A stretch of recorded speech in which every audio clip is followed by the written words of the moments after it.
record. Recording is in progress. So whatever sage wisdom we share now will be found by our ancestors many generations from now, or just end up in a landfill. Yep, love it. All right. Okay. So I think maybe this first episode of our Nascent podcast might be great because we are actually in the creative process of what the heck are we going to make this podcast about under the broad umbrella of talking about board games. Yeah, I got a feeling that we're going to talk about board games for the next foreseeable future. It's Um, just in this is us creating it literally before our very own eyes and ears. So you got to start somewhere. yeah, yeah, You may yeah. as well start at the beginning. All right. So, Want to talk about your entry into board gaming as a interest and or hobby? oh boy, jeez, this is your life, huh? So, I mean, I board game when I was a kid. It's Same. just like a lot of us, right? Yep. And the games that you play when you were a kid. Um, I mean, my brother was actually pretty good. We played Risk and Monopoly and all those things, but at the same time, we dabbled once in a while to these different games. Probably the one game that we played the most when we were kids was Scotland Yard. Now, Scotland Mm, Yard is a game that's still around. right. We've played it once or twice, but at least a little bit different where you feel as though it's not just, you know, roll a seven and win. Right. But Monopoly. that was always a fun game. I was being the younger brother. I was always just being toyed around with until the end when I would either get caught or Right. Mr. X would end up three river stations away. But anyway, so then then life happens. You have a wife and a kids, and you get other things that are more important. But then you also have some more time, and all of a sudden you start discovering these cool games and meet up with a group of friends every once in a while, and next thing you know, you got 150 games in a library. Probably a little too much, but more than you could play. I think But you don't have we more all than have more than more games than we could 150. play? Uh, How about you, Scotty Dog? I also played games as a kid, and we used to play things. I guess you wouldn't even call them board game things like Boggle and Scattergories and those sorts of things. Obviously Monopoly, just because that was so ubiquitous in any family household at the time. Um, I remember not loving Monopoly, but being willing to play it because our options were limited then. But not realizing until much later now, like many other, current modern board gamers, just how bad of a game in terms of design and choices there are in the game. And it wasn't actually until very recently, I'd say within the last year or two, that I even realized that my entire life I've been playing Monopoly incorrectly. In that we would, if we landed on a space, we would either buy it or not buy it. And if you didn't buy it, we just moved on, as opposed to enter into an auction where that space was getting purchased no matter what. Uh, so I don't know that I would have liked it more if we knew how to play it Yeah, right there's a all lot of along. game. There's a lot of Monopoly rules that are played wrong. I mean, Yeah, yeah. free Free parking is parking, of course. bogus. Right. Free parking is bogus. I mean, we used to put a $500 bill there. Exactly. I That think was I think meant. that was one of those house rules that became so widespread that it became where it like changed the perception where they thought that that actually was the rule. Um, so Monopoly was there. I'd say the only game. So there's a game that I remember playing called Hotels. I don't know if you've ever played Hotels. Not Hotels. not that dissimilar in terms of the idea of Monopoly, but what was really cool about it is you just went around the board, and you could buy up locations, and there were only I think like 7 or 8 different hotel chains that you could purchase, and they were all in different areas of the map. But they came with 3D cardboard and plastic miniature like actual buildings. Yeah, yeah. You And stacked them up. you didn't stack them on top of each other. They all had their own spaces, and so you could buy like you bought the main building first, and then you had these like multiple extensions that you could continue to over the course of the game Those if are you had the money. podcast. What's that? You Sorry, you just froze for like 10 Oh, seconds. Oh, that's well, my connection. It says my connection's oh, unstable. yeah. The Uh, first of of many, I'm sure. of many. Anyway, So keep going. yeah, so you'd actually have think of if Monopoly instead of when you built the houses or things instead of a little tiny plastic thing, you actually had a larger three-dimensional building that looked like a hotel. And yes, Yeah. one No, moment. I think I did play that game. Maybe I'm thinking of a different one, but I thought I did. Um, yeah, I think I do actually remember playing hotels when I was younger too.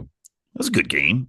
Yeah, I mean it was simple enough, but where there actually was is you had to purchase an entrance, and the entrances were in competition with each other. So if one hotel chain, I think it was like the President was across from Le Grand, um, they would each have an entrance on the same space, but whoever purchased the entrance first owned that space. So like if Boardwalk was in opposition of Park Place, and I own Boardwalk and you own Park Place, one of us had to spend the money to claim that space, and then it was forever mine, and you were stuck. Now there's other places that Park Place could have, but we were kind of battling all the way around, and so every space was in contention with at least with one other hotel at all the times. So, but it also made for a hell of a murderer's row if you ended up having a couple of hotels that were adjacent to each other and you were the first to get entrances. You could make it where your opponent could not roll past your spaces. It just was impossible for them to get by. So it was a fun game. And I actually, my friend and I would play it.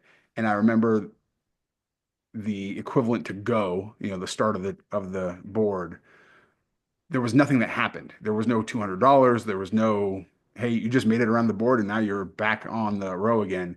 So that was the first time we ever started manipulating, where we actually created our own stack of like post-it notes or cards or whatever, and we would make it so that there was something cool that was happening that would turn the tide of the game, whether you got money or lost money, or you had like a I don't know, flooding in one of your hotels and you had to destroy a building, that kind of thing. So we were starting to manipulate it a little bit. And I remember that just that being pretty cool that we were creating something out of a game that we already liked, but we were making it more ours. Cool. Yeah, like your own little chance cards, huh? Yeah, yeah. Um, yeah. Now, So that's pretty. You know from obviously is shapes what you play now. I uh I think that um Monopoly um teaches you some hard lessons.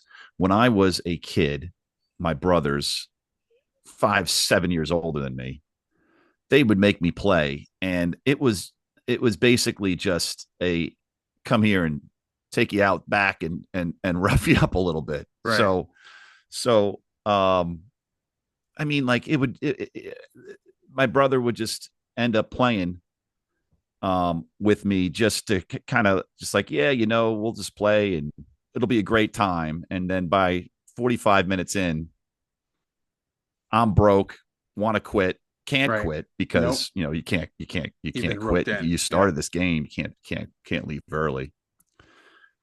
Yeah, be in another hour and a half, and then end up bankrupting me 10 times over. But it was to be decided, Well, so I come at it whatever. from the opposite perspective. I was the older sibling, and it's a very delicate line between enticing your younger sibling into the game, but also making sure you don't leave any doubt that you're the dominant force in the household. Yeah, I mean, And so you need like to like I'd how do I never get won. my brother to still sign up to play the game when I want to play it, while also maintaining my boot on his neck? And it was a delicate balance, and I don't think I struck it very well when I was young because I was pretty ruthless to him. Uh, yeah, I apologize, Mark, if you ever hear this. Yeah, So, right. um, well, what Yeah, what sure. Yeah, what sure. brought You up? apologize. You were never sorry. Let's face I it. wasn't sorry That's then. a I'm lie. sorry now.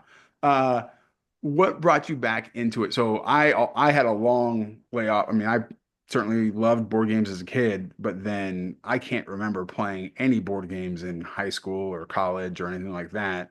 And it wasn't until I was an adult and married, that I started getting back into it. What was it that brought you back into it, or did it never leave?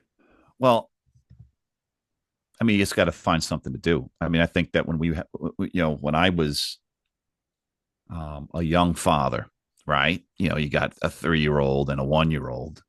You can't go golfing anymore. Mm, You really don't have time to go out and just kind of have a hobby time during the day. You have to be responsible. So came to a, if I can't kind of get away for, you know, something in the afternoon, you got to find something at night. Now, how many activities are there for a 33-year-old parent or a 35-year-old parent? Well, I mean, while being responsible, you want to make sure that you're still around, but you're not going to be, certainly not going to hit some kind of hit the bar scene or anything. Those days are over. right. So, so just kind of, just with our group, with our circle of friends, just decided like, hey, let's try these new board games. And I think that there was certainly, introduced to it by or reintroduced to it by you, but at the same time having my own curiosity just because of growing up with board games. Yeah.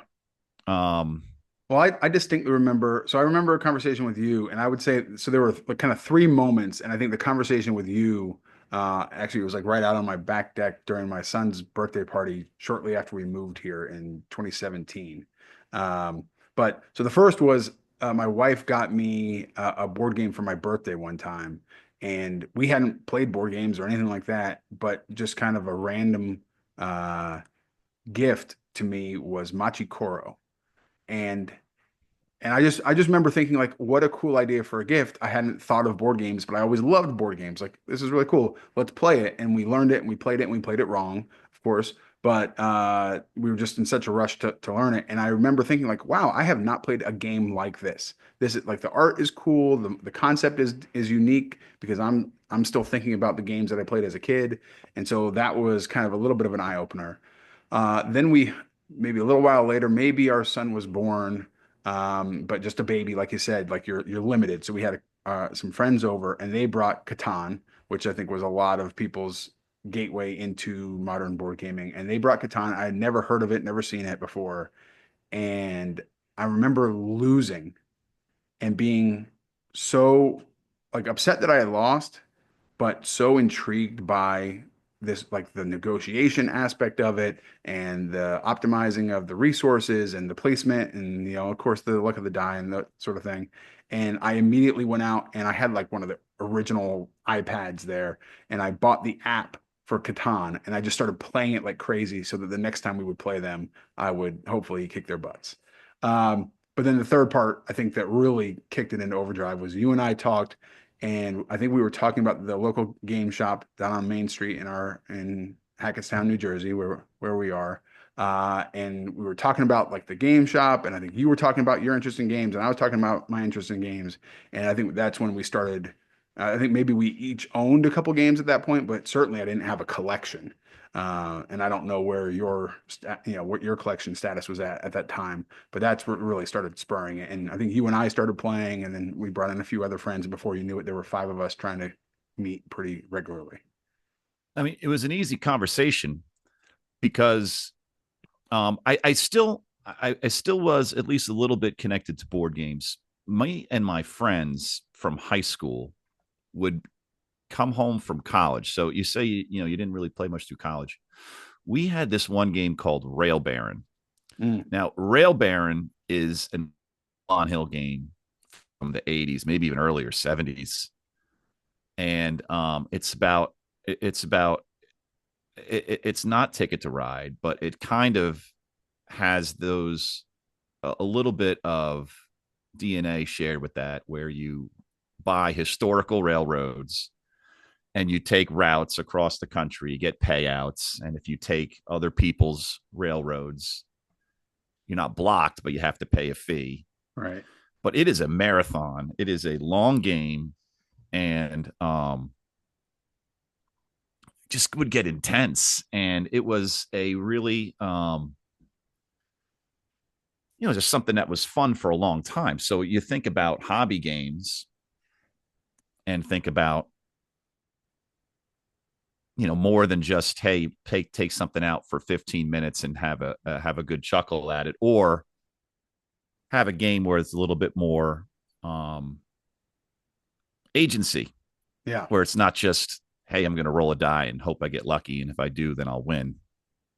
So just kind of a neat way to compete with your buddies, where you could strategize a little more than just um, on your everyday horseshoe game in the backyard, or cornhole Yeah, game or I, something. I So think I think you're striking probably what is, I don't know how many pillars of modern board gaming there are that I feel like are foundational to why I enjoy the hobby.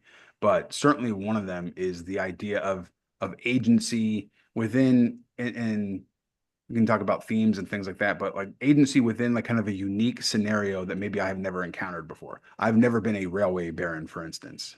You know, uh, life is short and maybe I still have some time to accomplish that feat.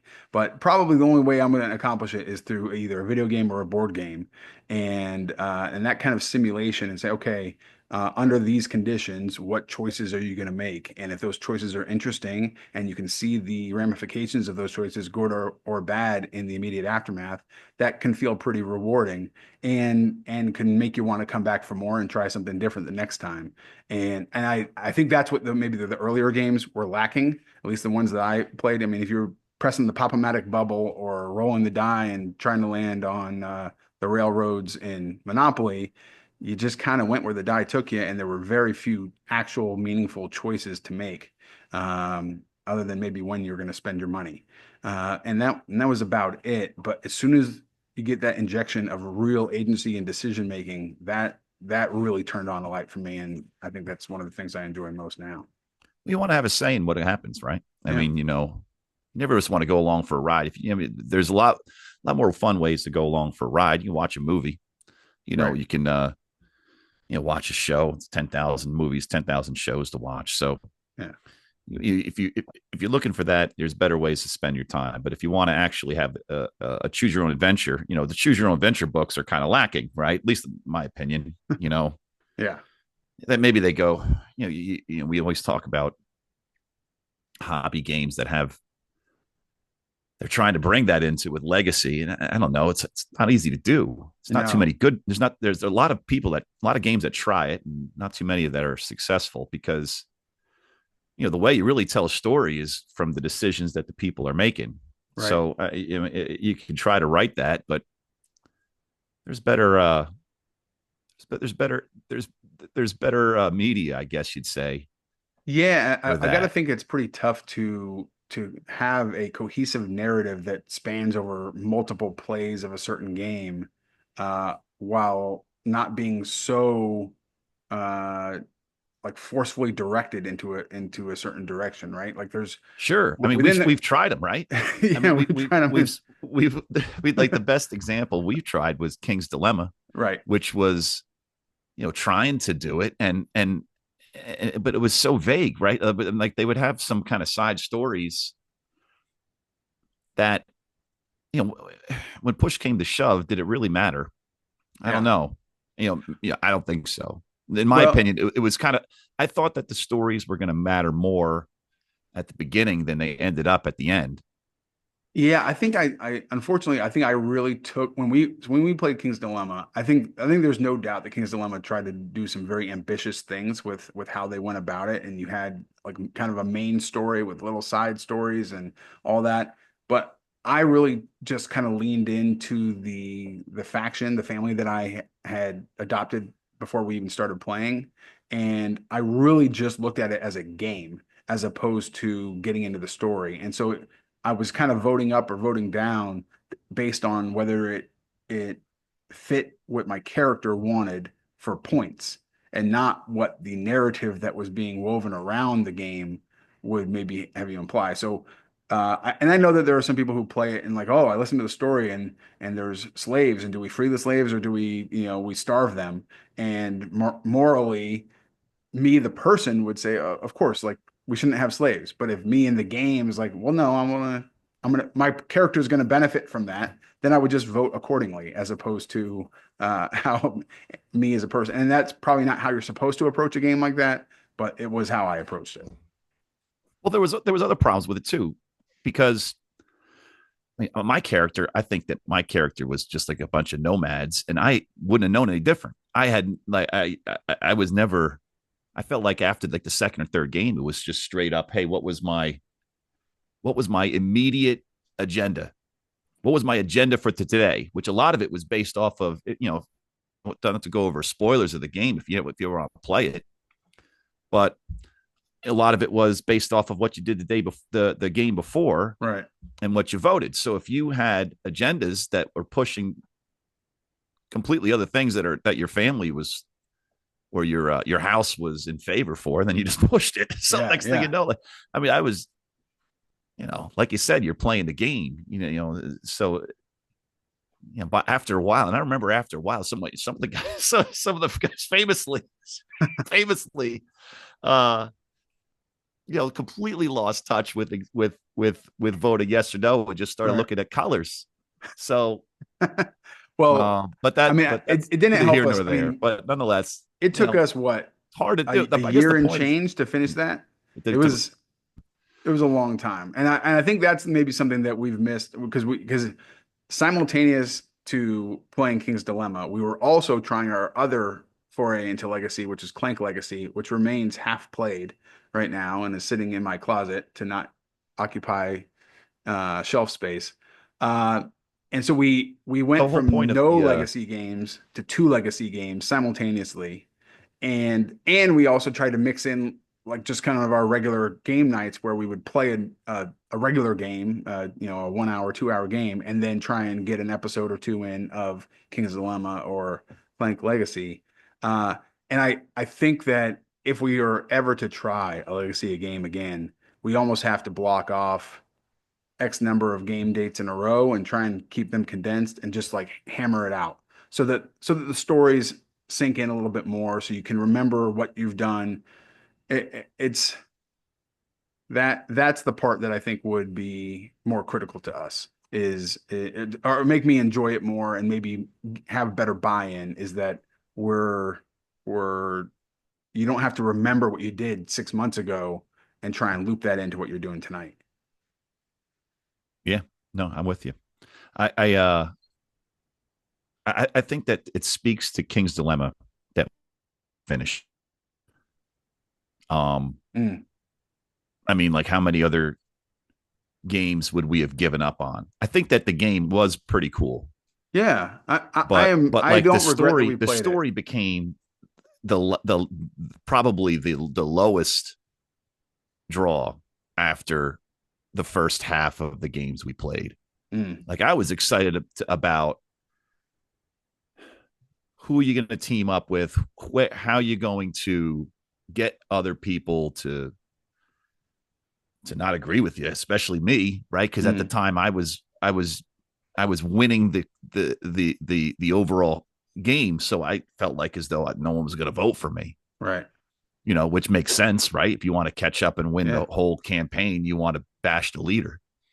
So it's just like, well, how can I enjoyed trying to figure a way to maneuver the prestige or crave points when I Right. felt as though it was going to be harder to get. That was fun. That was cool, but I couldn't tell you anything about the story, Yeah. Yeah. except for a couple of a couple of one-offs that were kind of unique, um but I think that must have shown that the game was pretty good Yeah. if we actually finished it despite one of the draws.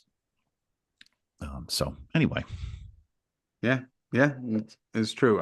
There is a certain element that I actually would like to try Queen's Dilemma. I don't know that we could ever actually get everybody else to agree to it, but I would almost like to try it if we were all bought in on the, hey, let's try and hammer this out over a short period of time so that we actually are. We've played King's Dilemma. I am imagining that Queen's Dilemma is in much the same vein, and now let's like kind of focus on this. Let's be closer to the narrative and to the story throughout.